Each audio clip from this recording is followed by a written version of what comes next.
దేవాతి దేవునికి మన ప్రభు అయిన యేసుక్రీస్తు వారి నామంలో కృతజ్ఞతాస్తుతులు చెల్లిస్తూ అవకాశం ఇచ్చినటువంటి సంఘం అంతటికీ మన ప్రభు అయిన యేసుక్రీస్తు నామంలో వందనాలండి. ఆరాధనకు వచ్చినటువంటి ప్రతి ఒక్క మిత్రునికి, సహోదరుడికి ప్రభు అయిన యేసుక్రీస్తు నామంలో అందరికీ వందనాలు తెలియజేస్తున్నానండి.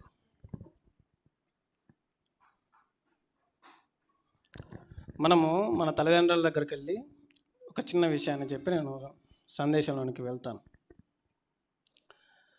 మన తల్లిదండ్రుల దగ్గరికి వెళ్ళి మనము ఎందుకయ్యా అంత కష్టపడుతున్నామంటే వారు ఇచ్చేటువంటి సమాధానం ఏమిటంటే, బతికుండగానే పిల్లల కోసము ఏదో ఒకటి కూడబెట్టి చనిపోవాలని అనే సమాధానం ఇస్తారు. బతికుండగానే పిల్లల కోసం ఏదో ఒకటి చేయాలని. మనము మనల్నే ప్రశ్నించుకుంటే, ఎందుకు నువ్వు చదువుతున్నావు అని అంటే, బ్రతికుండగానే ఒక అభివృద్ధి దశలో కనపడాలని మనల్ని మనం సమాధానం చెప్తుంటాం.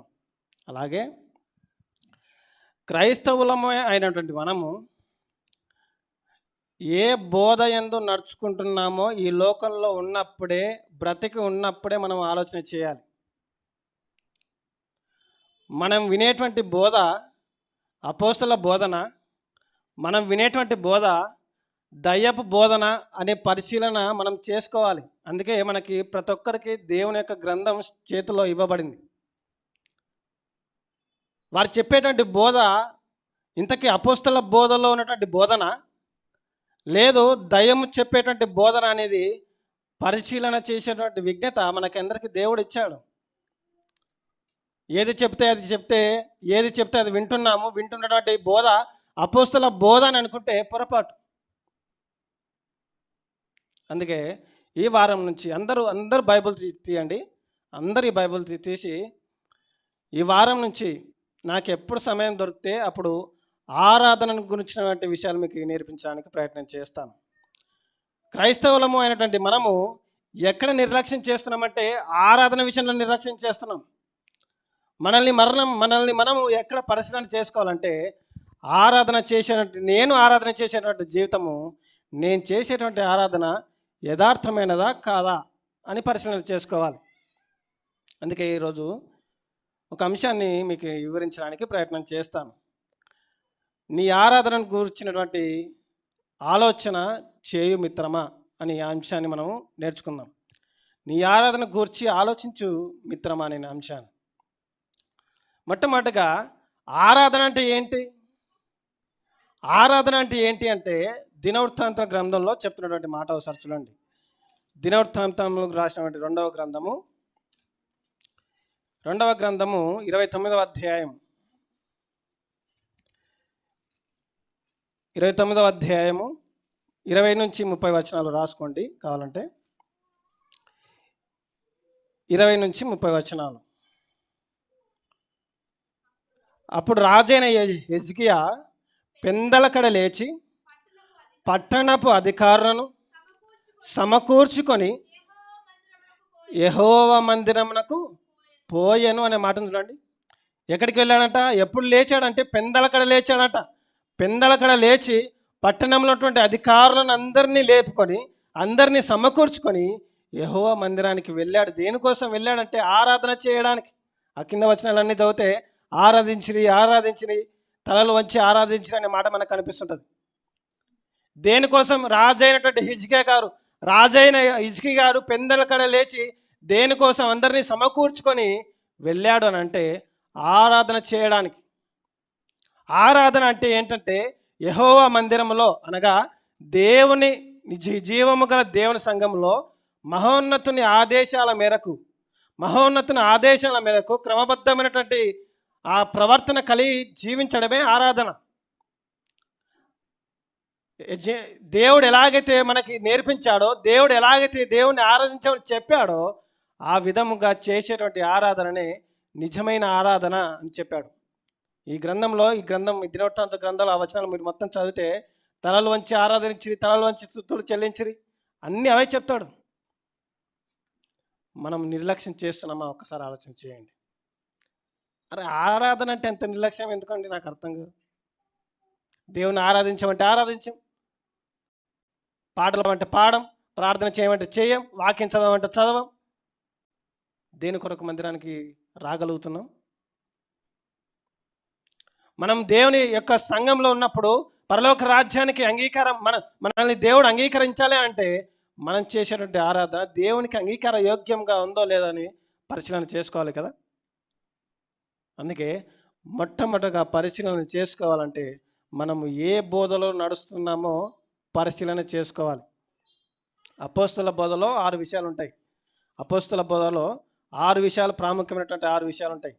మొట్టమొదటిది బోధ, రెండవది సహవాసము, మూడవది రొట్టె విరుచుట, నాలుగవది ప్రార్థన, ఐదవది పాటలు, ఆరవది కానుకలు. ఈ 6 విషయాలు క్లుప్తంగా ఖచ్చితంగా అపోస్తల బోధలో ఉంటాయి. ఈ 6 విషయాల్లో ఏ విషయం తప్పిపోయినా అది అపోస్తల బోధ కిందికి రాదు. మొట్టమొదటిది మనం చేసేటువంటి ఆరాధన యథార్థమైనటువంటి ఆరాధన లేదా అని ఆలోచన చేసుకోవాలి. అందుకే దేవుని యొక్క గ్రంథం సెలవిస్తూ ఉంది, మీరు ఏ బోధ ఎందుకు నడుచుకుంటున్నారో ప్రాముఖ్యంగా మీరే యోచన చేసుకోండి, ప్రాముఖ్యంగా మిమ్మల్ని మీరే పరిశీలన చేసుకోండి అని చెప్పాడు. అపోస్తల బోధ అనేది అపోస్తల కార్యం 2వ అధ్యాయం 42వ వచనంలో మనకు కనిపిస్తుంది. దయ్యముల బోధ అనేది కూడా కొరింథీ పత్రికలో మాట్లాడతాడు, తిమోతి పత్రికలో మాట్లాడతాడు. మీరు ఏ బోధ ఎందుకు నడుచుకుంటున్నారో జాగ్రత్తగా నడుచుకోండి, జాగ్రత్తగా ఆలోచన చేయండి అని చెప్పాడు. అందుకే నీవు చేసేటువంటి ఆరాధన యథార్థమైనది కాదు అనడానికి రుజువులు ఏంటి అని అంటే, మొట్టమొదటి రుజువే ఒకసారి చూద్దాం. మొట్టమొదటి రుజువు యెషయా గారు రాసినటువంటి గ్రంథంలో యెషయా గ్రంథము 59వ అధ్యాయం. యెషయా గ్రంథము 59వ అధ్యాయము 2వ వచనం. మీ పాపములు ఆయన ముఖమును మీకు మరుగుపరచెను గనుక ఆయన ఆలకింపకున్నాడు. చాలండి. యథార్థమైనటువంటి ఆరాధన చేయట్లేదు అనడానికి రుజువు ఏంటి అని అంటే, మనం చేసినటువంటి పాపాలు ఒప్పుకోకుండా, మనం చేసినటువంటి దోషాలు ఒప్పుకోకుండా ఆ పాపాలను కప్పుకొని మనం ఆరాధన చేస్తున్నామా? ఖచ్చితంగా మనం చేసినటువంటి ఆరాధన యథార్థమైనటువంటి ఆరాధన కాదు అని చెప్పాడు. అందుకే మీ పాపములు ఆయన ముఖమును మీకు మరుగుపరిచిన గనుక ఆయన ఆలకింపకున్నాడు. మీరు ఎన్ని ప్రార్థనలు చేసినా, ఎంత ఆరాధన చేసినా మీ పాపాలు మీరు ఒప్పుకోకుండా నేను ఆరాధిస్తున్నాను అంటే ఖచ్చితంగా నువ్వు చేసేటువంటి ఆరాధన నేను విననుగాక వినను అని చెప్పాడు. విననుగాక వినను. ప్రియ సోదరి సోదరుడా, ఎక్కడ మనం ఆరాధన చేస్తున్నాం ఒక్కసారి ఆలోచన చేయండి. మనం చేసేటువంటి ఆరాధన దేవుడు అంగీకరిస్తున్నాడా? ఇంతకీ దేవుడికి అంగీకార యోగ్యంగా మనం ఆరాధిస్తున్నామా? దేవుడు చెప్పిన విధంగా, దేవుడు చెప్పిన లేఖనాలకు సారాంశంగా మనం దేవుణ్ణి ఆరాధించగలుగుతున్నామా? ఆ పరలోక రాజ్యానికి పోవాలంటే అంత ఈజీగా వెళ్ళిపోతామా? చెప్పండి, అంత ఈజీగా వెళ్ళిపోతామా? నేను పరలోక రాజ్యానికి పోతానండి అంత ఈజీగా ఎలా చెప్పగలుగుతున్నాం? ఆలోచన చేయాలి. మనం చేసేటువంటి ఆరాధన ఎలా ఉండాలంటే, మనం చేసినటువంటి దోషాలను, మనం చేసినటువంటి పాపాలను, మనం చేసినటువంటి ఇహలోక మాలిన్యాన్ని వదులుకొని అప్పుడు చేసేటువంటి ఆరాధన యథార్థమైనటువంటి ఆరాధన. ఒకవేళ నువ్వు అలా చేయట్లేదంటే నువ్వు చేసేటువంటి ఆరాధన, నేను చేసేటువంటి ఆరాధన యథార్థమైనది కాదు అనడానికి రుజువు. అందుకే మీ పాపాలను మీరు ఒప్పుకోవాలి. ఒప్పుకున్న తర్వాతనే మీరు చేసేటువంటి ఆలాపన ఆలకిస్తాడు అంటున్నాడు. ఆలకిస్తాడు. ఇంకొక మాట చూద్దాం. రోమపత్రిక 13వ అధ్యాయం, రోమిలకు రాసిన పత్రిక 13వ అధ్యాయం 13వ వచనం. రోమిలకు రాసిన పత్రిక 13వ అధ్యాయం 13వ వచనం. అల్లరితో కూడిన ఆట పాటలైనను, మత్తైనను లేకయు, కామ విలాసములైనను, పోక్రి చాష్టలైనను లేకయు, కలహమైనను, మత్సరమైనను లేకయు, పగటి యందు నడుచుకున్నట్టుగా మర్యాదగా నడుచుకొని ఆరాధన చేస్తే అది అర్థమైనటువంటి ఆరాధన. మనం చేసినటువంటి యథార్థమైనటువంటి ఆరాధనలో ఏమి ఉండకూడదని చెప్పాడంటే, అల్లరితో కూడినటువంటి ఆటపాటలు ఉండకూడదు, మత్తైన ఉండకూడదు, కామ విలాసమైనటువంటి ఆలోచనలు ఉండకూడదు, పోకరి చేష్టలు ఉండకూడదు. ఆరాధనలో సమాధానం వెతకాలి. మనం చేసేటువంటి సమాధానం వెతికితే అప్పుడు చేసేటువంటి ఆరాధన యథార్థమైన ఆరాధన. చాలామంది క్రైస్తవులు అండి, నేను సమాధానకర్తను ఫాలో అవుతున్నాం, నేను సమాధానకర్తను ఫాలో అయ్యి క్రైస్తవ్యంలోనికి వచ్చాను, నిజ దేవుని తెలుసుకున్నామాను అని అనుకుంటున్న సేవకులే ఇప్పుడు సమాధానం లేక ఒకరంటే ఒకరు పడక చచ్చిపోతున్నారు అందరూ. ఒకరి పట్ల ఒకరు సమాధానం ఉండదు, ఒకరంటే ఒకరు పడదు. ఇంతకు నువ్వు చేసేటువంటి ఆరాధన దేవుడు అంగీకరిస్తాడంటారా? దేవుడు అంగీకరిస్తాడా? అందుకే అల్లరితో కూడిన ఆటపాటలు కానీ, మత్తైన కానీ, కామ విలాసములైనటువంటి పోకరి చేష్టలైన కానీ, కలహమైన మస్తరమైన లేక పగటి యందు ఎలాగైతే నడుచుకుంటున్నావో అలాగా మర్యాదగా నడుచుకొని దేవుణ్ణి ఆరాధించాలి. అది యథార్థమైనటువంటి ఆరాధన. మన దోషాలను కప్పుకోకుండా, మన దోషాలను కప్పుకొని, మన పాపాలను ఒప్పుకోకుండా మనం దేవునికి ఆరాధన ఎంత చేసినా అది వ్యర్థమే ప్రియులారా, ఎంత చేసినా వ్యర్థమే. ఆ పరిశుద్ధమైన దేవుని సంఘానికి వచ్చిన తర్వాత మనం ఏంటో మనకు తెలియాలి, మన జీవితం ఏంటో మనకు తెలియాలి, మనం ఎలాంటి స్థితిలో నుంచి వచ్చామో మనకు తెలియాలి. అది గుర్తెరిగి దేవునికి యథార్థమైనటువంటి ఆరాధన చేయగలుగుతున్నామా? దేవునికి స్తోత్రం. లేదు అంటే ఖచ్చితంగా మనం మన ఆరాధన విషయంలో మనం బలహీనపడుతున్నామే. నీవు చేసేటువంటి ఆరాధన యథార్థమైనది కాదు అనడానికి మొట్టమొదటి రుజువు ఏంటంటే నీవు చేసినటువంటి పాపాలను ఒప్పుకోవాలి. నీవు చేసినటువంటి పాపాలను, నీ దోషాలను ఒప్పుకొని అప్పుడు నువ్వు చేసేటువంటి ఆరాధన దేవునికి అంగీకార యోగ్యంగా కనబడుతుంది. ఇది మొట్టమొదటి రుజువు. రెండవది, నీవు చేసేటువంటి యథార్థమైన ఆరాధన నీవు చేయటం లేదు అనడానికి రెండవ రుజువు ఏంటో ఒకసారి చూద్దాం. యెషయా గ్రంథంలో చెప్పబడిన మాట, యెషయా గ్రంథము 2వ అధ్యాయము, యెషయా గ్రంథము 2వ అధ్యాయం 2వ వచనం. అంత్య దినములలో పర్వతముల పైన యెహోవా మందిర పర్వత శిఖరమున స్థిరపరచబడి కొండల కంటే ఎత్తుగా కనబడును, ఎత్తుగా ఎత్తబడును. ప్రవాహము వచ్చినట్టు సమస్త అన్యజనులు దానిలోనికి వచ్చేదరు. ఆ కాలమున సియోనులో నుండి ధర్మశాస్త్రము, యెరూషలేములో నుండి యెహోవా వాక్కు బయలువెళ్ళును. జనములు గుంపులు గుంపులుగా వచ్చి యాకోబు దేవుని మందిరమునకు, యెహోవా పర్వతమునకు మనం వెళుదాము రండి. ఆయన తన మార్గముల విషయమై మనకు బోధించును, మనము ఆయన త్రోవలలో నడుతాము అని చెప్పుకుందురు అని చెప్తున్నటువంటి మాట. ఎందుకోసం రావాలి అనుకుంటున్నానంటే, దేవుని పిల్లలైనటువంటి మన దగ్గరికి, దేవుని మందిరంలోనికి ఎందుకు రావాలి అని అనుకుంటానంటే, మేము నిజంగా దేవుణ్ణి ఆరాధించాలని, ఇప్పటివరకు మేము బాధ పెట్టి దేవుని బాధ పెట్టి మేము ఆరాధించలేకపోయాం. కానీ సమస్త అన్నజనులు దేనికోసం రాగలుగుతున్నారంటే, గుంపులుగా ఎందుకు వస్తున్నారంటే, మనము ఆయన మార్గములను తెలుసుకొని ఆయన చెప్పిన విధముగా మనము దేవుని ఆరాధము అని చెప్పుకొని వస్తున్నారు. మనం చేసినటువంటి ఆరాధన యథార్థమైన ఆరాధన కాదు అనడానికి గుర్తు ఏంటంటే, దిద్దుబాటు ప్రేమించేటువంటి స్వభావం లేకపోవడం. ఎంతమందికి ఉన్నది చెప్పండి దిద్దుబాటు స్వభావం? దిద్దుబాటు ఖచ్చితంగా క్రైస్తవ జీవితంలో క్రైస్తవులకి చాలా అవసరం. మనం చేసేటువంటి తప్పు ఒప్పుకొని దిద్దుకోవాలి. దిద్దుబాటుని ప్రేమించే స్వభావము లేకపోవడమే యథార్థమైనటువంటి ఆరాధన చేయట్లేదని రుజువు. అందుకే కీర్తన గ్రంథంలో ఒక మంచి మాట మాట్లాడుతున్నాండి. 50వ కీర్తనలో, కీర్తన గ్రంథము 50వ అధ్యాయం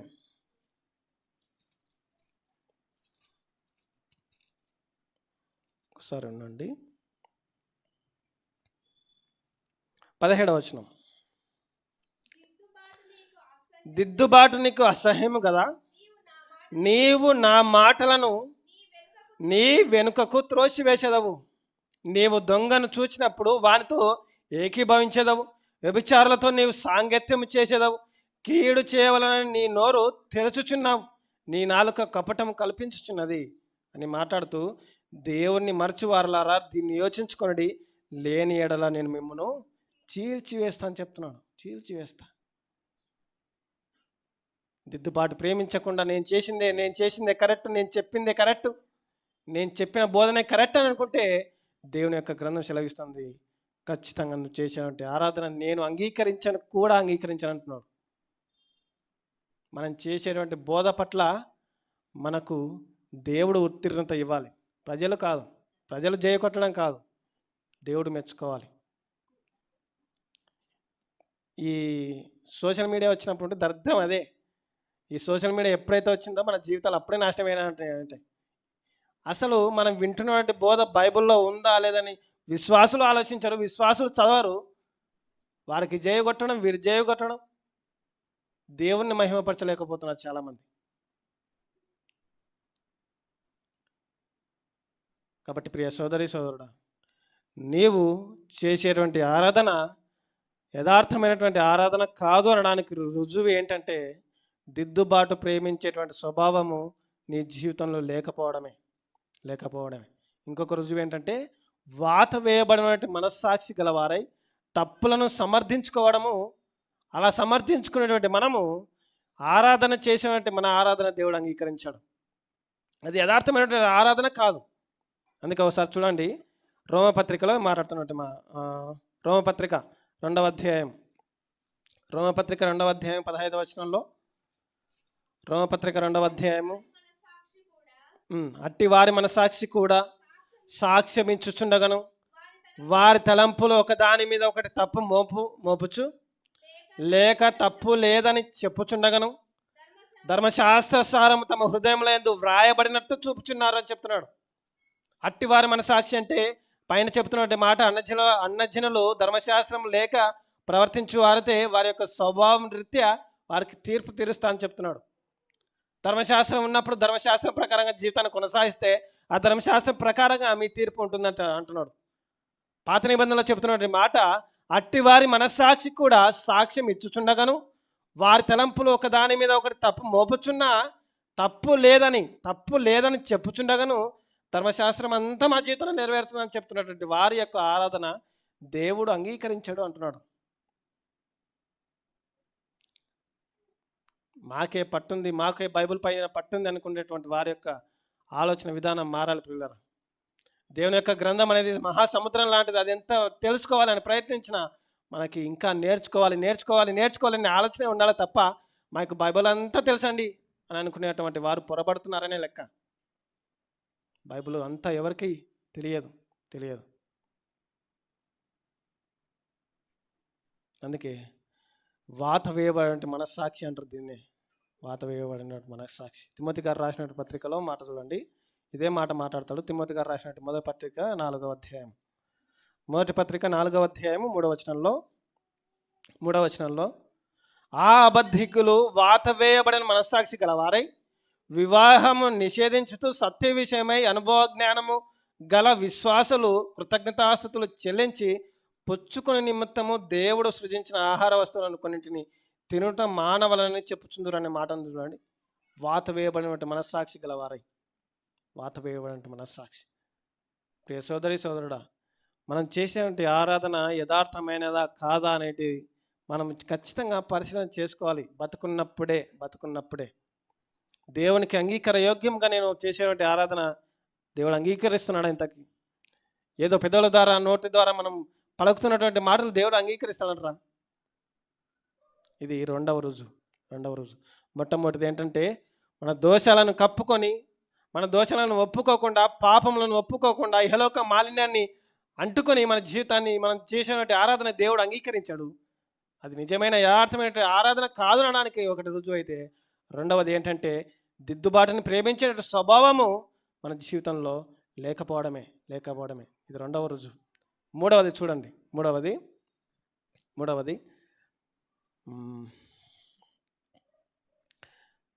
తిమోతి గారు రాసినటువంటి మొదటి పత్రికను చూడండి, 2వ అధ్యాయము 8వ వచనం.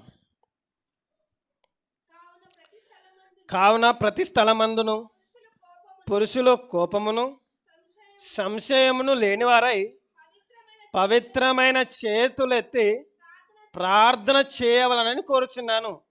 ప్రార్థన చేసినటువంటి లక్షణాలు పురుషులకు ఎలా ఉండాలంటే, వారు ఎలా ఉండాలంటే కోపం లేనివారుగా ఉండాలి, సంశయము లేనివారుగా ఉండాలి. వారు అలా ఉండి పవిత్రములైనటువంటి చేతులెత్తి ప్రార్థన చేయాలి అని చెప్పాడు. పురుషులు చేసేటువంటి ప్రార్థన ఎలా ఉండాలంటే మీరు యొక్క జీవిత విధానం మారాలి. కోపం ఉండకూడదు మీ జీవితంలో, సంశయములు ఉండకూడదు మీ జీవితంలో. ఎదుటి వారి పట్ల కోపాలు చూపించకూడదు, సంశయాలు చూపించకూడదు. మీరు చేసేటువంటి ఆరాధన యథార్థమైనది కాదు అనడానికి రుజువు ఏంటంటే మీ కోపాన్ని మీరు అణిచివేయకుండా మీరు చేస్తున్నారు కదా, ఆ ఆరాధన యథార్థమైనటువంటి ఆరాధన కాదు. కోపాన్ని తగ్గించుకోవాలి. కొంతమంది ఈ మాట మాట్లాడతారు, కోపపడు కానీ పాపం చేయకూడదు అనే మాట మాట్లాడతారు చాలామంది. అది కరెక్టే, కానీ ఏ విషయంలో కోపపడాలో ఆ విషయంలో కోపపడాలి. అలాగని ప్రతి విషయంలో కోపపడమని దేవుని యొక్క గ్రంథం సెలవేయలేదు. అందుకే మీరు చెప్తున్నటువంటి మాట, పురుషులు కోపమును సంశయము లేని వారై పవిత్రమైనటువంటి చేతులెత్తి ప్రార్థన చేయాలి. ఆరాధనలో మంచి అలవాట్లు ఏంటంటే ఒక అలవాటే ప్రార్థన. ఈ యొక్క అంశం కూడా తర్వాత ఎపిసోడ్లో నేను మాట్లాడతాను. ఆరాధనలో 7 మంచి అలవాట్లు ఉన్నాయి. 7 మంచి అలవాట్లలో మొట్టమొదటి అలవాటే ప్రార్థన జీవితం రాకపోవడం చాలా విడ్డూరం అండి. సంవత్సరాలు గడిచిపోతున్నా మందిరానికి ఎన్ని సంవత్సరాలు వచ్చినా ప్రార్థన రాకపోతే మనం ఏం చేయలేము. మనం ఏం చేస్తాం చెప్పండి? అందుకే పురుషులు ఎలా ఉండాలంటే మీ కోపాన్ని మానుకోవాలి. మీరు చేసేటువంటి యథార్థమైన ఆరాధన కోపాన్ని మానుకొని, సంశయాలు మానుకొని మీరు ఆరాధన చేయాలని చెప్పాడు. కీర్తన గ్రంథం ఇంకొక మాట చూడండి. కీర్తన గ్రంథము 132వ అధ్యాయం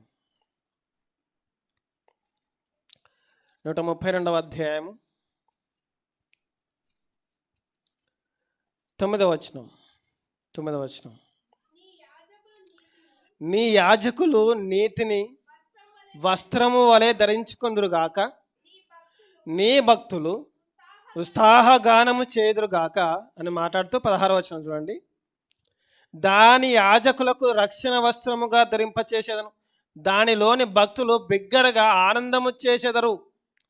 నీవు చేసేటువంటి ఆరాధన యథార్థమైనది కాదు అనడానికి రుజువు ఏంటంటే మనం చేసేటువంటి ఆరాధన, మనం తొడుక్కున్నటువంటి నీతి అనేటువంటి ఆ నీతి వస్త్రాన్ని వధించుకొని ఆ నీతిని మర్చిపోయి మనం ఆరాధన చేస్తే మాత్రం అది ఆరాధన యథార్థమైన ఆరాధన కాదు అనడానికి రుజువు. మనం నీలో ఉన్నటువంటి కోపాన్ని మానుకోవాలి, నీలో ఉన్నటువంటి అనుమానాలు మానుకోవాలి. నీవు చేసేటువంటి ఆరాధన అపవిత్రమైనదిగా ఉండకూడదు. అందుకే పవిత్రములైనటువంటి చేతులు ఎత్తి ప్రార్థన చేయాలి అని చెప్పాడు. పవిత్రమైనటువంటి చేతులు ఎత్తి ప్రార్థన చేయాలి. నీతి అనేటువంటి రక్షణ వస్త్రాన్ని ధరించుకొని మనము మన తండ్రి దేవుణ్ణి ఆరాధించాలి. ప్రియ సోదరుడా, మనం చేసేటువంటి ఆరాధన ఇలా చేస్తున్నామా ఒక్కసారి ఆలోచన చేయండి. ఒక్కసారి పరిశీలన చేసుకున్నాం. అయ్యా, నేను చేసేటువంటి ఆరాధన ఇలా లేదు. ఒకరిపైన కోపం చూపిస్తున్నాను, ఒకరిపైన అనుమానాలు వ్యక్తం చేస్తున్నాను, సంఘంలో ఉన్నటువంటి వారిపైన కోపం చూస్తున్నాను, ఆయన నిన్ను ఆరాధిస్తున్నాను, దయతో నన్ను క్షమించమని ప్రార్థన చేసేటువంటి క్రైస్తవులు ఎంతమంది ఉన్నారు ఈ లోకంలో చెప్పండి? తప్పులు ఒప్పుకునేటువంటి స్వభావం ఉండదు, దిద్దుబాటును ప్రేమించినటువంటి స్వభావం ఉండదు. పాపములు ఒప్పుకోకుండా పాపములు కప్పుకొని నేను చెప్పిందే కరెక్ట్, నేను చెప్పినటువంటి మాటలే కరెక్ట్ అనుకుంటే మాత్రం ఖచ్చితంగా మనం చేసేటువంటి ఆరాధన దేవుడు అంగీకరించడు పిల్లలారా. 3 రుజువులు, మొట్టమొదటిది చెప్పాను, రెండవది చెప్పాను, మూడవది కూడా చెప్పడానికి ప్రయత్నం చేశాను. 4వది చూద్దాం. యథార్థమైనటువంటి ఆరాధన చేయటం లేదు అనడానికి 4వ రుజువు ఏంటంటే కొరింథీ గారు రాసినటువంటి పత్రికలో పౌలు గారు కొరింథీ పట్టణానికి లేఖ రాస్తూ మొదటి పత్రిక 14వ అధ్యాయం 3వ వచనం. 14వ అధ్యాయం 3వ వచనంలో క్షేమాభివృద్ధియు హెచ్చరికయు ఆదరణయు కలుగునట్లు ప్రవచించువాడు మనుష్యులతో మాట్లాడుచున్నాడు. భాషతో మాట్లాడువాడు తనకే క్షేమాభివృద్ధిని కలగజేసుకొను గాని ప్రవచించువాడు సంఘమునకు క్షేమాభివృద్ధిని కలగజేయను అనే మాట మాట్లాడుతున్నాడు. చూడండి, సంఘ క్షేమాభివృద్ధి కలగాలి అంటే ప్రవచించాలి అని చెప్పాడు. భాషను మాట్లాడొద్దని చెప్పట్లేదు, కానీ ప్రవచించేటువంటి వ్యక్తి ఎలా మాట్లాడాలంటే ప్రవచించేటువంటి వ్యక్తి ఈ మాట సంఘ క్షేమానికి ఉపయోగకరంగా ఉందో లేదనేది ప్రవచించేటువంటి వ్యక్తి, మాట్లాడేటువంటి వ్యక్తి ఆలోచన చేయాలి. నేను చెప్పేటువంటి మాట సంఘము బలపడుతుందా, సంఘము బలహీనపడుతుందా అని మాట్లాడేటువంటి మాటలో అర్థం తెలియ ఉండాలి. ప్రవచించడం అనేది చాలా ప్రాముఖ్యమైన కృపావరము. ఆ కృపావరాన్ని మనం ఎంతగా సద్వినియోగం చేసుకుంటారు చెప్పండి. ప్రవచించడం అనేది నీవు ప్రవచించేటువంటి మనుషులు నీ మాట సంఘానికి క్షేమము కలగజేస్తుందా, సంఘానికి హాని కలగజేస్తుందా అనేది ఒక్కసారి ఆలోచన చేయాలి ప్రియులారా. మనం చేసేటువంటి ఆరాధన యథార్థమైనది కాదు అనడానికి రుజువు ఏంటంటే, 4వ రుజువు ఏంటంటే, నీవు చేసేటువంటి బోధ నువ్వు సక్రమంగా చూసుకోవాలి. పిట్ట కథలు చెప్పకూడదు. దేవుని యొక్క గ్రంథం, దేవుని యొక్క సంఘంలోనికి వచ్చిన తర్వాత అపోస్తల బోధ ఎలా ఉందో అలాగనే చెప్పాలి. పిట్ట కథలు చెప్పడానికి మనల్ని దేవుడు ఏర్పరచుకోలేదు. పిట్ట కథలు చెప్పడానికి, కాకమ్మ కథలు చెప్పడానికి మనల్ని దేవుడు పిలుచుకోలేదు. లోకంలో ఉన్నటువంటి కథలు చెప్పడానికి మనల్ని దేవుడు పిలుచుకోలేదు పిల్లరా. దేవుని యొక్క గ్రంథం ఏమని సెలవిస్తుందో వాటిని బోధించమన్నాడు. అర్థమవుతున్నాయి మనకి. దేవుని యొక్క సంఘంలో ఉన్నటువంటి మనము దేవుణ్ణి యథార్థంగా ఆరాధిస్తున్నామా? యథార్థంగా ఆరాధించడం లేదు అనడానికి గుర్తు ఏంటంటే, మనము చేసినటువంటి బోధ పైన మనకి అవగాహన లేకపోవడమే. ఇంకొక విషయం ఏంటంటే, స్త్రీ నాయకత్వంతో సంఘాన్ని నడపడం అనేది కూడా బైబిల్ ప్రకారంగా యథార్థమైనటువంటి ఆరాధన కాదు. అందుకే అపోస్తలుడైన పౌలు గారు మాట్లాడుతూ తిమోతి పత్రికలో, నేను స్త్రీకి మాట్లాడడానికి అవకాశం ఇయ్యని అంటాడు. తిమోతి గారు రాసినటువంటి పత్రికలో మాట్లాడుతూ ఒకసారి చూడండి, 2వ అధ్యాయం 12వ వచనంలో, స్త్రీ మౌనముగా ఉండవలసినదే కానీ ఉపదేశించుటకైనను పురుషుని మీద అధికారం చేయుటకైనను ఆమెకు సెలవియను అనే మాట మాట్లాడుతున్నాడు. మనం చేసేటువంటి ఆరాధన ఇక్కడ ముఖ్యంగా మాట్లాడుతున్నటువంటి మాట ఎవరి గురించి మాట్లాడుతున్నారంటే స్త్రీల గురించి. స్త్రీలారా, మీరు చెప్పినటువంటి మాట, మీరు చేసినటువంటి ఆరాధన యథార్థమైనది కాదు అనడానికి రుజువు ఏంటంటే, మీరు మీ భర్తలకి లోబడి జీవించాలి. మీ భర్తల పైన యజమాయిషి చేయడానికి మిమ్మల్ని వివాహం అనే కార్యక్రమంలో మిమ్మల్ని దేవుడు జతపరచలేదు. మీరు దేవుని యొక్క సంఘంలో నిలబడినటువంటి మీరు యథార్థమైన ఆరాధన చేయాలంటే ముందుగా మీ కుటుంబంలో ఉన్నటువంటి భర్తల పైన మీరు లోబడే జీవితాన్ని కలిగి ఉండాలి, విధేయత కలిగినటువంటి జీవితాన్ని కలిగి ఉండాలి. కాదండి నేను నా భర్తని యజమాయిషి చేస్తానంటే నీవు చేసేటువంటి ఆరాధన యథార్థమైనటువంటి ఆరాధన కాదు. అందుకే స్త్రీ మౌనంగా ఉండవలసినదే కానీ ఉపదేశించుటకైనను పురుషుని మీద అధికారం చేయుటకైనను ఆమెకు సెలవియను అని మాట్లాడుతున్నాడు. ఆమెకు సెలవియను. ప్రియ సోదరుడా, మన కుటుంబ జీవితాల్లో ఎలా ఉన్నాయో ఒకసారి ఆలోచించండి. మన కుటుంబంలో స్త్రీలమైనటువంటి మీరు మీ ఆధిపత్యం కొనసాగుతుందా, లేదా మీ భర్త గారి యొక్క ఆధిపత్యం మీ కుటుంబంలో కొనసాగుతుందా ఒకసారి ఆలోచించేయండి. మీ భర్తలు చెప్పినటువంటి మాటకి లోబడి మీ జీవితాన్ని కొనసాగిస్తున్నారా, లేదు నా మాటని నెగ్గాలి, నా మాటని విలువైనదని మీ జీవితాన్ని కొనసాగిస్తున్నారా ఒకసారి ఆలోచించండి ప్రియులారా. నా మాటని వేదం అని అనుకుంటే మాత్రం ఖచ్చితంగా నీవు చేసేటువంటి ఆరాధన యథార్థమైనది కాదు. ఇది 4వ రుజువు. 5వ రుజువు ఏంటంటే, ప్రతి ఆదివారంన ప్రభువును జ్ఞాపకం చేసుకున్నటకు మనకి బల్ల అనే కార్యక్రమం ఉంది.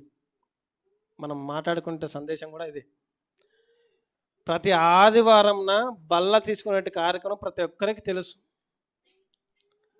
దేనికోసము బల్ల తీసుకుంటున్నామంటే, క్రీస్తు ప్రభు వారు ఈ లోకంలో ఉన్నప్పుడు ఎన్ని శ్రమలు అయితే అనుభవించాడో క్రీస్తు వారి యొక్క జీవితాన్ని జ్ఞాపకం చేసుకోవడానికి.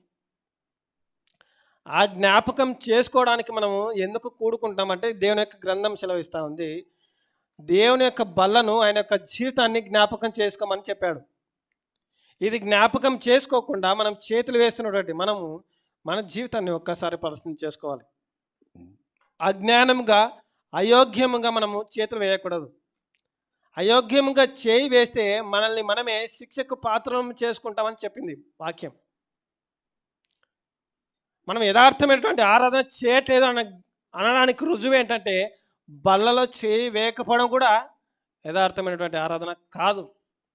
చాలామంది ఈ వారం కాకుండా నెక్స్ట్ వారం తీసుకుంటానండి, నేను ఈ వారం పాపం చేశాను, ఈ వారం తప్పు చేశాను కాబట్టి నేను ఆ బలలో చేయి వేయను అనేటువంటి మాట చాలామంది నోట వస్తున్నటువంటి మాట. ఎంతమంది చెప్పండి, ఎంతమంది యథార్థంగా దేవా నేను చేసినటువంటి పాపాలు ఒప్పుకొని యథార్థంగా నీ బలలో చేయవేస్తున్న దయతో నన్ను క్షమించు, నా పాపాలు ఒప్పుకుంటున్నాను, మరలా నేను వారమంతా నా జీవితాన్ని కొనసాగిస్తున్నాను, ఆ వారమంతా నేను మరలా నీకు విధేయత చూపించనని మనము అవిధేయులంగా బతకమని మనం వాగ్దానం చేసుకోవాలి. నువ్వు యథార్థమైనటువంటి ఆరాధన చేయట్లేదని అనడానికి 5వ రుజువు ఏంటంటే బలలో చేయి వేయకపోవడమే. నీ స్వనీతిని దేవుని యొక్క గ్రంథంలో, దేవుని యొక్క సంఘంలో రుద్దకూడదు. ఎవరైతే నేను నెక్స్ట్ వారం తీసుకుంటానండి, నేను నెక్స్ట్ సంవత్సరం తీసుకుంటానండి అని అనుకునేటువంటి వారికి నేను చెప్తున్నటువంటి మాట ఏంటంటే మీరు మీ స్వనీతిని ఆధారం చేసుకుంటున్నారు. ఇది 5వ రుజువు. మీకు ఈ వచనాలు చూపించాల్సిన అవసరం లేదు. 1 కొరింథీ పత్రికలో మొత్తం బలం గురించినటువంటి వర్తమానమే చెప్తాడు. 7వ రుజువు ఏంటంటే ఫిలిప్పీ పత్రికలో మాట్లాడుతున్న మాట. ఫిలిప్పీ పత్రిక 3వ అధ్యాయము 1 నుంచి 6 వచనాలు ఒకసారి చూద్దాం. 1 నుంచి 6 వచనాలు. మెట్టుకు నా సహోదరులారా, ప్రభువునందు ఆనందించుడి. అదే సంగతులను మీకు వ్రాయుట నాకు కష్టమైనది కాదు, మీకు అది క్షేమకరము. కుక్కల విషయమై జాగ్రత్తగా ఉండుడి, దుష్టులైన పనివారి విషయమై జాగ్రత్తగా ఉండుడి, ఈ ఛేదనను ఆచరించు వారి విషయమై జాగ్రత్తగా ఉండుడి. ఎందుకనగా శరీరమును ఆస్పదము చేసుకొని దేవుని యొక్క ఆత్మ వలన ఆరాధించుచు క్రీస్తు యేసునందు అతిశయపడుచున్న మనమే సున్నతిని ఆచరించు వారము కావాలి అంటే నేను శరీరమును ఆస్పదము చేసుకుని వచ్చును. మరి ఎవడైనను శరీరమును ఆస్పదం చేసుకునదలిచిన యెడల నేను మరి ఎక్కువగా చేసుకునవచ్చునని చెప్తూ ఆయన బయోడేటా మొత్తం చెప్తున్నాడు పౌలు గారు. మనం చేసేటువంటి ఆరాధన యథార్థమైనది కాదు అనడానికి రుజువు ఏంటంటే మనము శరీరమును ఆస్పదం చేసుకొని ఆరాధన చేయకూడదు. శరీరంను ఆస్పదం చేసుకుని అంటే అర్థం ఏంటంటే మనకున్నటువంటి పరపతి కానీ, మనకున్నటువంటి ఉద్యోగం కానీ, మనకున్నటువంటి డబ్బు కానీ, మనకున్నటువంటి ఆస్తులు కానీ ఇక్కడ సంఘంలో రుద్దకూడదు. నా జీవితం ఇది కాదు, నా జీవితము నీవిచ్చినటువంటి ధన్యత అని మనం ఒప్పుకోవాలి. శరీరం ఆస్పదం చేసుకొని అని అర్థం ఏంటంటే మనము మన హోదాలను పక్కన పెట్టి దేవుని ఆరాధించాలి. అందుకే శరీరమును ఆస్పదం చేసుకోకుండా మీరు ఆరాధన చేయని చెప్పాడు. నీవు చేసేటువంటి ఆరాధన యథార్థమైనది కాదు అనడానికి ఏంటి రుజువు ఏంటంటే నేనేంటి, నా హోదా ఏంటి, నా పరపతి ఏంటి, నా ఉద్యోగం ఏంటి, నేను దేవుని ఆరాధించడం ఏంటి అనే ఆలోచన కలిగి ఉంటే ఖచ్చితంగా నీ ఆరాధన యథార్థమైనది కాదు. దేవుని సంఘంలోనికి వచ్చిన తర్వాత కూడా ఈ యొక్క జాడ్యం చాలామందికి ఉంటుంది. ప్రభుత్వ ఉద్యోగం చేసినటువంటి వారు నా ఉద్యోగం ఏంటి, నేను దేవునికి ఆరాధించడం ఏంటి, నా హోదా ఏంటి, నేను దేవుని ఆరాధించడం ఏంటి, ఇలాంటి జాడ్యం చాలామందికి ఉంటుంది. అలాంటి ఆరాధన దేవుడు అంగీకరించడు కూడా. నువ్వు రాకున్నా పర్లేదు, దేవుని ఇంట్లోనే ఉండు.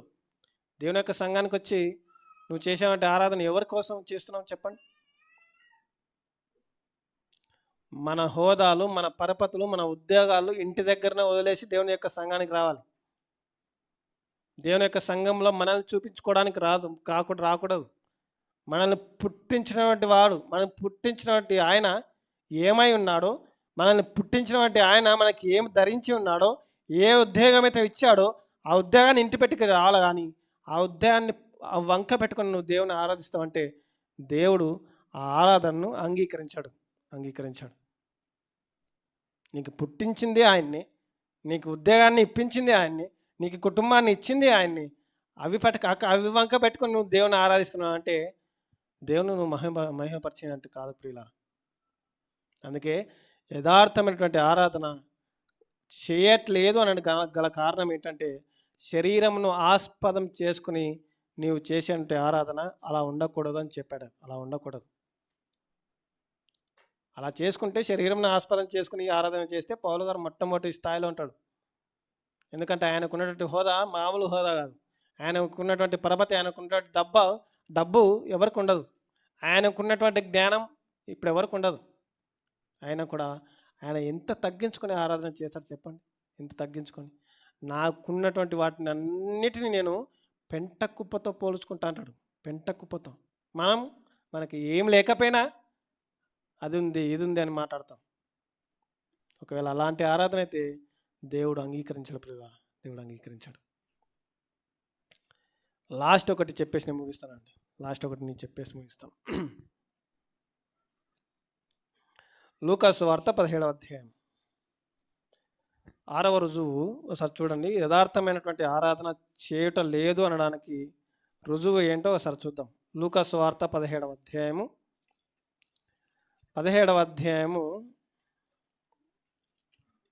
3వ వచనం. మీ విషయమే మీరే జాగ్రత్తగా ఉండుడి. నీ సహోదరుడు తప్పిదం చేసిన ఎడల అతని గద్దించుము. అతడు మారు మనస్సు పొందిన ఎడల అతనికి క్షమించుము అనే మాట చాలు. ఇదే మాట మత్తయి సువార్తలో కూడా మాట్లాడుతాడు. ఒకసారి చూద్దాం. ఆ మాట కూడా మనకు అవసరం. మత్తయి సువార్త 18వ అధ్యాయం. 15 నుంచి 18 వచనాలు. ఈ మాట జాగ్రత్తగా వినండి. 15 నుంచి. మరియు నీ సహోదరుడు నీ ఎడల తప్పిదము చేసిన ఎడల నీవు పోయి నీవును అతడును ఒంటరిగా ఉన్నప్పుడు అతనిని గద్దించుము. అతడు నీ మాట వినిన ఎడల నీ సహోదరుని సంపాదించుకొంటివి.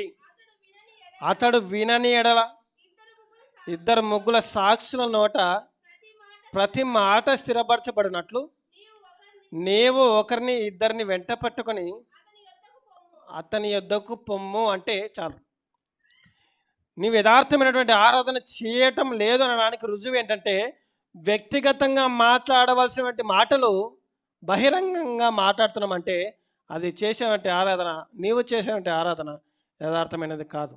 మనం మన సహోదరుల పట్ల వ్యక్తిగతంగా మాట్లాడవలసిన మాటలు ఇంటికెళ్ళి మాట్లాడాలి. నువ్వు బహిరంగంగా నేను గద్దిస్తానంటే, నేను బహిరంగంగా ఇతరులకు చెప్తానంటే అంటే మొట్టమొదటిగా నువ్వు చేసేటువంటి ఆరాధనే నీవు దేవునికి ఆరాధన దేవుడు అంగీకరించాడు. అది ఆరాధన యథార్థమైనది కాదు అని చెప్పాడు. అందుకే నీ సహోదరుడు తప్పు చేస్తే నువ్వు ఇంటికెళ్ళి మాట్లాడు. ఒకవేళ నీ మాట అయినట్లేదు అంటావా, 2-3 వెంట పెట్టుకొని వారిని కూర్చోబెట్టుకొని మాట్లాడంటాడు. ఎంతవరకు మాట్లాడుతున్నాం చెప్పండి. మన క్రైస్తవులలోనే మనము తప్పు మాట్లాడతాం అనుకోండి, వెంటనే లైవ్లో పెట్టేస్తాం మనం. వెంటనే నువ్వు చేసేటువంటి తప్పు బోధ, నువ్వు చేసేటువంటి మాటలు తప్పు మాట్లాడుతున్నావు. నీకు అంత ప్రేమ ఉన్నప్పుడు ఇంటికెళ్ళి మాట్లాడయ్యా, ఇంటికెళ్ళి మాట్లాడు. అదే చెప్తున్నాడు కదా. నీ మాట వినట్లేదు అప్పుడు 2-3 పెట్టుకొని ఇంట్లోకి వెళ్ళి మాట్లాడు. ఆయన కూడా నీ సహోదరుడే కదా, ఆయన కూడా ఒక సేవకుడే కదా. తీర్పు విషయంలో జాగ్రత్త పడాలి. తీర్పు తీర్చేటువంటి విషయంలో మనం ఏంటి అనేది మొట్టమొదటిగా మనం గ్రహించాలి. నీ సహోదరుడు తప్పు చేస్తున్నాడా, ఆ తప్పిదం విషయమే నువ్వు అతని ఇంటికి వెళ్ళి మాట్లాడు. లేదు అంటావా, నీ మాట వినట్లేదు అంటామా, 2-3 కూర్చోబెట్టుకొని మాట్లాడు. ఒకవేళ అప్పటికి మాట వినకపోతే అప్పుడు సంఘంలో చెప్పమన్నాడు. అదే మాటలు కింద వచ్చిన మనకు కనిపిస్తాయి. కాబట్టి ప్రియ సోదరుడా, ఆరాధన చేసేటువంటి మనము దేవునికి అంగీకార యోగ్యంగా ఆరాధన చేయకపోతే మాత్రం మనం ఎన్ని ఆరాధనలు కూడుకున్నా, ఎంత సమయాన్ని దేవుని యొక్క మందిరంలో వెచ్చించినా అది వ్యర్థమే. మనం చేసేటువంటి ఆరాధన యథార్థమైనదిగా ఉండాలి. మొట్టమొదటిది పాపాలను ఒప్పుకోవాలి. పాపాలను ఒప్పుకొని దేవునికి కృతజ్ఞతాస్తుతులు చెల్లించాలి, దేవుణ్ణి ఆరాధించాలి. రెండవది ఏంటంటే దిద్దుబాటును ప్రేమించేటువంటి స్వభావం కలిగి ఉండాలి. మూడవది ఏంటంటే నీలో ఉన్నటువంటి కోపాన్ని, నీలో ఉన్నటువంటి అనుమానాలని, నీ అపవిత్రమైనటువంటి ప్రార్థనలను దేవుడు అంగీకరించాడు. అలాంటి యొక్క ఆలోచన కలిగి ఉంటే నీవు చేసేవంటి ఆరాధన దేవుడు అంగీకరించాడు కూడా, అంగీకరించాడని చెప్పాడు. అపోస్తుల బోధ పేరుతో పిట్ట కథలు కాకమ్మ కథలు చెప్తే సంఘంలో నీవు చేసేవంటి ఆరాధన దేవుడు అంగీకరించాడు. పిల్లారా, అంగీకరించాడు. ప్రభు రాత్రి భోజనము అని జ్ఞాపకం ఉన్నా మనం చేయవేయట్లేదంటే ఖచ్చితంగా మనం చేసేవంటి ఆరాధన యథార్థమైన ఆరాధన కాదు. మనం వ్యక్తిగతంగా మాట్లాడవలసిన విషయాలు సహోదరుని పట్ల ఇంటికెళ్ళి మాట్లాడాలి తప్ప బహిరంగంగా మనం మాట్లాడే అవకాశం మనకి ఇవ్వలేదు. మన సహోదరుడు తప్పు చేశాడా, తమ్ముడు ఇది పరిస్థితి, ఇది ఇలా ఉంది, నువ్వు మాట్లాడేటువంటి మాట తప్పు అని ఇంటికెళ్ళి మాట్లాడు, లేదా అంతా అయిపోయిన తర్వాత మాట్లాడు. కాబట్టి దేవుని యొక్క మాట సెలవిస్తుంది ఏంటంటే, నీవు చేసేటువంటి ఆరాధన దేవుడు అంగీకరిస్తాడా లేదా అనేది ఒక్కసారి నిన్ను నువ్వే పరిశీలన చేసుకోవాలి. నిన్ను నువ్వే పరిశీలన చేసుకుంటే అప్పుడు విమర్శించేటువంటి వ్యక్తులు చాలామంది విమర్శించరు అని చెప్పాడు. కాబట్టి ప్రియ సోదరుడా, ఒక్కసారి ఆలోచన చేద్దాం. ఇంతవరకు నేను ఆరాధిస్తున్నాను కదా, నేను ఆరాధన చేసినటువంటి ఆరాధన దేవునికి అంగీకార యోగ్యంగా ఉందా? నేను ఎన్ని రోజులు ఆరాధించాను, నేను ఎలా ఆరాధించాను, ఎలా ఆరాధించకూడదో దేవుని యొక్క గ్రంథం సెలవిస్తున్న మార్పు లేకపోతే మనం ఎంత చెప్పండి. ఎన్ని వర్తమానాలు వింటామండి, ఎంత వర్తమానాలు వింటాం. రోజు కనీసం ఎంత లేదన్నా 2 మెసేజ్లైనా వింటాం మనం ఖచ్చితంగా. అది షార్ట్ మెసేజ్లే వింటాం. మార్పు లేకపోతే ఎలా చెప్పండి? మార్పు లేకపోతే దానికోసం యేసుక్రీస్తు వారు ఆ శిలువలో బలి అయింది, మార్పు లేనటువంటి వారి కోసమా?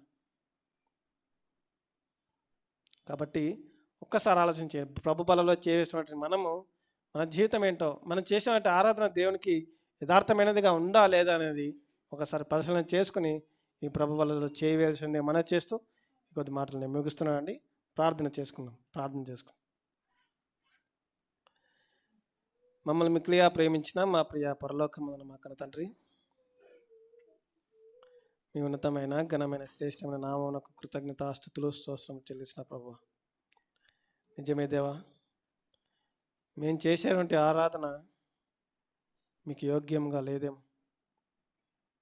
మా పాపములు ఒప్పుకోకుండా మేము చేసేటువంటి తప్పులకు దిద్దుబాటు లేకుండా తండ్రి, దిద్దుబాటు ప్రేమించే స్వభావం లేకపోవడం, దానికి గల కారణం మా యొక్క అతిశయం, మా యొక్క అహంకారం. దయతో మమ్మల్ని క్షమించమని, మేము చేసేటువంటి ఆరాధన యథార్థంగా ఉండలాగున సహాయం చేయమని మీ పాదములు పట్టుకొని వేడుకుంటూ తండ్రి, ప్రభువారి యొక్క బలలో చేవేసినట్టు మేము యథార్థమైనటువంటి ఆరాధికులంగా ఉండలాగున సహాయం చేయమని మీ పాదములు పట్టుకొని వేడుకుంటూ మీకే మహిమ ఘనత ప్రభావాలు చెల్లించుకుంటూ ముందున్నటువంటి సమయాన్ని అంతటినీ మీ చేతులకు చేట్టుకుంటూ కొద్ది ప్రార్థన మా ప్రభువైన యేసుక్రీస్తు నామమున ప్రార్థించి అడిగి వేడుకుంటున్నాం నా తండ్రి. ఆమేన్. అందరికీ వందనాలండి. Thank you.